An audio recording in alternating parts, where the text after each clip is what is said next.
thank you so much for stepping up to be a host for the spirituality for the rest of us, small groups or life groups that are happening in the next several weeks. We want to take some time to give you 10 tips, the things that we think will most help you make the most of your life group experience in the next several weeks. So we're going to fly through these together. Yeah, so the first thing that we want to give you as a tip is invite people to be a part of your group and then follow up with them. Your group is going to be primarily filled with people that you personally invite to your group. And there's many ways that you can do that. You can use the invitation cards that we gave you in your packet, and you can write your group information down on it. You can email some of your friends, your family, your coworkers. There's a little link for your group in Fellowship that you can find online on our listing. You can also use social media as a way to promote your group and the things that you're doing. But think through who are those people in your life that you feel will benefit from this. It's such a great content that all of us, I think, can relate to. And there are people in your life, maybe it's family members, maybe it's classmates, maybe it's coworkers that you can invite to be a part of your group. All right, then number 2 is very important. Read the book, watch the video, and study the questions before your group meets. And this is very important. Since you're the host, you're going to want to know what you're talking about, right? So watch the video. You're going to have access to all of those.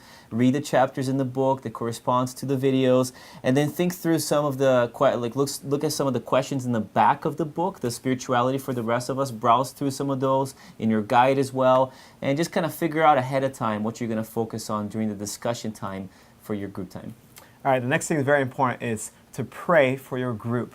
And prayer makes a huge difference when we engage with God and what He wants to do in your group. And so pray before your group starts to prepare for the people that are going to be coming and the lesson that's going to be taught.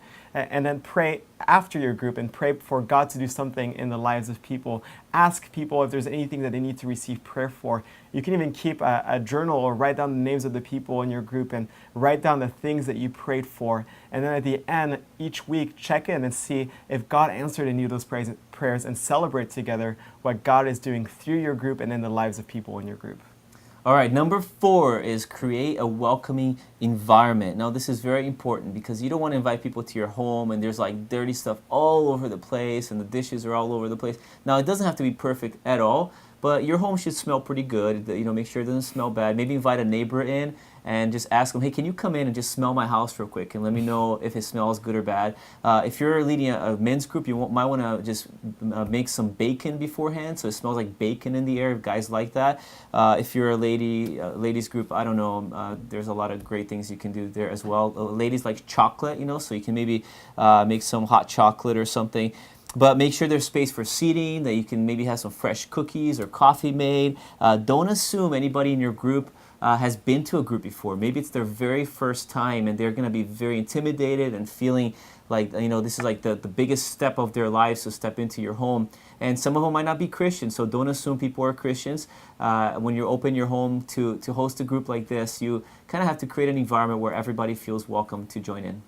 And then the next one is a great part of making a welcoming environment is thinking through ways to break the ice in your group.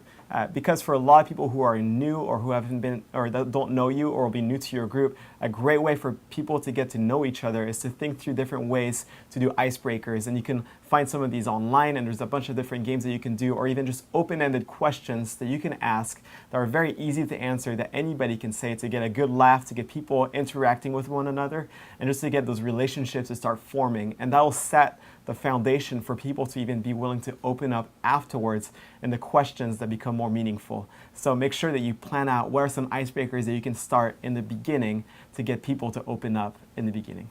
If you're not a naturally fun person like me, like I'm not very fun naturally, I usually have to ask somebody else that is more fun to plan out those activities for me. So you might want to think about that too. All right, number 6 is very important. You don't have to know all the answers. Sometimes when you host a group or you lead a group, you feel this pressure that you need to answer every question people have and maybe have an eloquent answer on top of that. And we just want you to know you don't have to know it all. You don't have to pretend like you do. It's okay to say, I don't know. What you want to do is make sure that people know that you care for them. And if you care for them, you love them, and sometimes say, you know what, I don't know the answer, but let's figure it out together. That's the best solution to those tough questions that people might throw at you. Number 7 is ask people to participate in the planning process for your group. It could be as simple as setting up a snack sign-up sheet where people can sign up to bring a snack each week of the group. Maybe it's someone who can help in the planning of a hangout for your group for guests to just have a good time together. Or maybe there's someone in your group that you can ask to help facilitate a conversation. Maybe you feel like they bring a good insight into the conversation and they can help spur the conversation forward and facilitate 1 week for your group.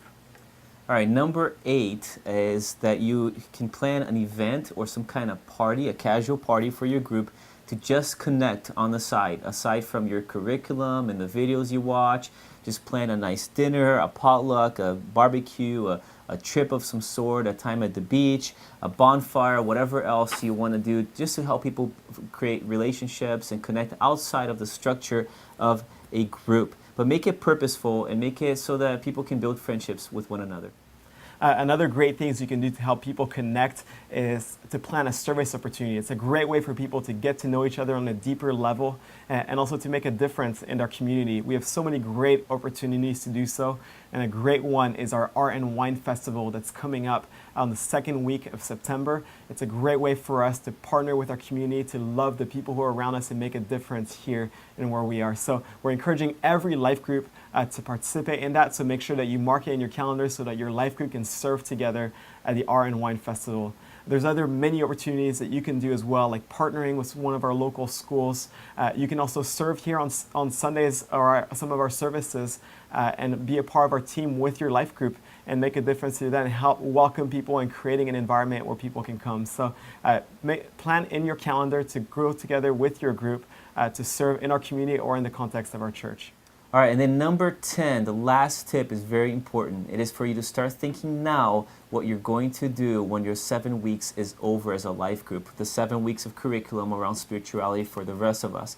One of the things we want to ask you to consider is to continue with your group. So maybe you connected really well. At the end of the 7 weeks, you'll be already engaged in great relationships with people in your group. And start thinking now, what are some of the options you can even present to your group and say, hey, do you guys want to study something else together or continue with a video curriculum? We have a great resource called Right Now Media that has hundreds of other videos that are very, very, very good for life groups at homes. So you can explore that option as well and just figure out a plan for what you're going to do after the 7 weeks is over. So that wraps up our 10 tips for you to have a successful life groups. We have so many other great resources available for you to continue and succeed in your groups. You can look through the host manual that you received in your packet. Another great resource available to you is our team leaders. They're there to encourage you, to resource you, to pray for you. So make sure that you reach out to them if you have any questions or if you would need help in the process with your group. So we hope you have a successful experience with your group this semester. Thank you so much for stepping up and hosting a group this fall. But above all things, make sure that you have a great time, you have fun with the people in your group this fall. Thank you.